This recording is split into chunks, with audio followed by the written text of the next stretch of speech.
ముందుగా బాణగారు కాదు తెలంగాణ మొత్తం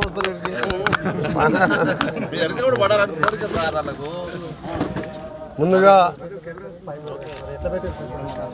మహాశివరాత్రి పర్వదినాన యావత్ దేశ ప్రజలందరికీ ముఖ్యంగా నల్గొండ కాన్స్టిట్యున్సీ ప్రజలతో పాటు తెలంగాణ ఆంధ్రప్రదేశ్ ప్రజలకు మహాశివరాత్రి శుభాకాంక్షలు తెలియజేసుకుంటూ మీరు మీ కుటుంబ సభ్యులు మన దేశం మన రాష్ట్రం మన జిల్లా మన ఊరు బాగుండాలని 4 సంవత్సరాల క్రితం 5 సంవత్సరాలు జరిగిన కరోనా లాంటి మహమ్మారులు రాకుండా ఆ శివయ్య కాపాడాలని కూడా ప్రార్థిస్తూ ప్రతి పేదవాడు కూడా సంతోషంగా ఉండాలని స్వామివారిని ప్రార్థిస్తూ ఈరోజు ఉదయాన్నే నల్గొండకు 2 కిలోమీటర్ల దూరంలో ఉన్న పచ్చల ఛాయా సోమేశ్వర స్వామి ఆలయాన్ని దర్శించుకొని మళ్ళీ ఎండించి కీసర శివాలయానికి దర్శనానికి వెళ్తున్నాం.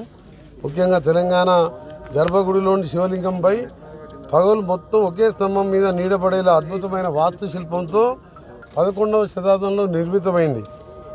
కూడా నిజంగా ఇది ఒక విచిత్రం. ఇది ప్రపంచంలోనే ఒక విచిత్రం ఏంటంటే ఎక్కడ సూర్యుడున్నా ఒకటే వైపు 365 రోజులు ఉండడం. ఇది నిజంగా శివుడు నిజంగా వెలిచిన ప్రాంతంగా భావిస్తుంది. దీంతో టూరిజం పెరగడం ఆదాయం పెరగడంతో పాటు భక్తులకు ఈ పట్టణం ఇప్పుడే నల్గొండ మున్సిపల్ కార్పొరేషన్గా ఏర్పడి రేపు కొలువు తీరబోతున్న సందర్భంలో నేను దీన్ని అభివృద్ధి చేయడానికి కంకణం కట్టుకుంటూ దీన్ని పరిరక్షణకు సాంకేతికంగా సైంటిఫిక్ హెల్ప్ కావడానికి కేంద్రాన్ని కూడా అప్రోచ్ అవుతూ వచ్చే మార్చి మొదటి వారం బడ్జెట్ సెషన్ ముందు ప్రధానమంత్రి గారిని కేంద్రంలో దీనికి సంబంధించిన శాఖ మంత్రి గారిని కలిసి రాష్ట్ర ప్రభుత్వం ద్వారా కూడా దీని యునెస్కో గుర్తింపు వచ్చేలా నా వంతు ప్రయత్నం చేయడమే కాదు యునెస్కో గుర్తింపు చేసేట్టు చేస్తానని కూడా ఈ శివాలయంకి వచ్చే కోట్లాది మంది భక్తులకు ఇది ఎందుకంటే గత 30 సంవత్సరాలు రెగ్యులర్గా వస్తుంటాం. దీన్ని ఇంకా కూడా అభివృద్ధి చేస్తూ ఇది ఒక ప్రపంచంలోనే ఇది దేవుని మాయలాగా భావిస్తాం. ఎంతమంది సైంటిస్టులు వివిధ దేశాలకు వెళ్ళి వచ్చారు, కానీ ఎవరు కూడా దీన్ని ఎక్కడికి వెళ్ళి వస్తుందో ఇప్పటికీ సూచనలు లేవు. అందుకనే దేవాలయాల అభివృద్ధి విద్య మరియు సాంస్కృతిక మార్పిడి ప్రపంచవ్యాప్తంగా సమానత్వాన్ని ప్రోత్సహిస్తుంది. విద్యార్థులు మరియు పరిశోధకులకు అవకాశాలు కల్పిస్తుంది.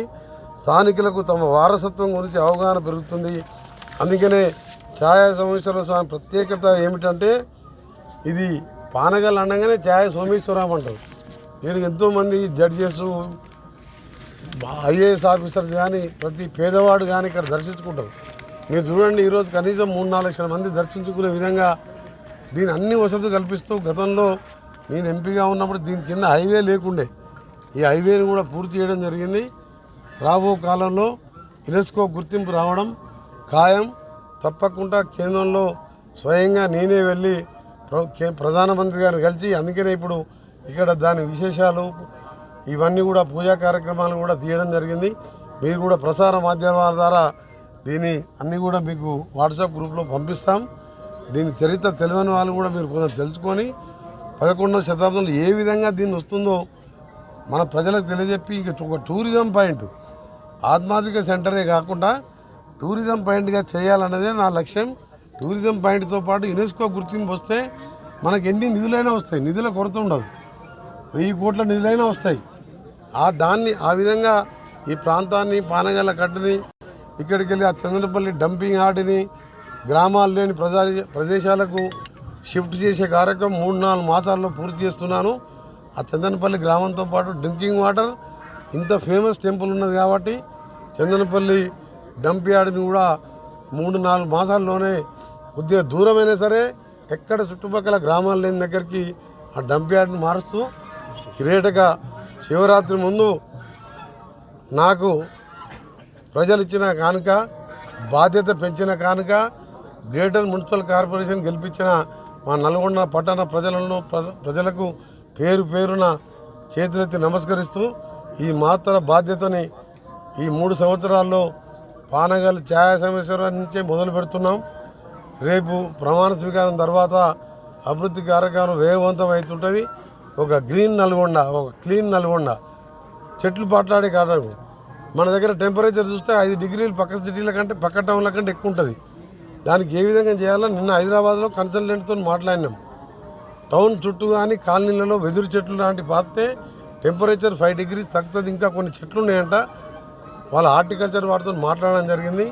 కలెక్టర్ గారు కూడా బాధ్యత అప్పచెప్పాను. తప్పకుండా ఈరోజు మరొకసారి మహాశివరాత్రి ముందు ఈరోజు మాకు ఒక దేవుడు వరం ఇచ్చినట్టు మాకు ఒక కానుకలాగా ఇచ్చిండ్రు, మాకు బాధ్యత పెంచిండు. అందుకని ఇలా ఉదయం 3 గంటలకే లేచి ఈ ఛాయా సోమేశ్వరరావుని పచ్చల సోమేశ్వరరావుని దర్శించుకోవడానికి రావడం జరిగింది. ఈ సందర్భంగా మీ అందరికి కూడా మా మీద నమ్మకం వచ్చినందుకు అందరికి కూడా నమస్కారాలు.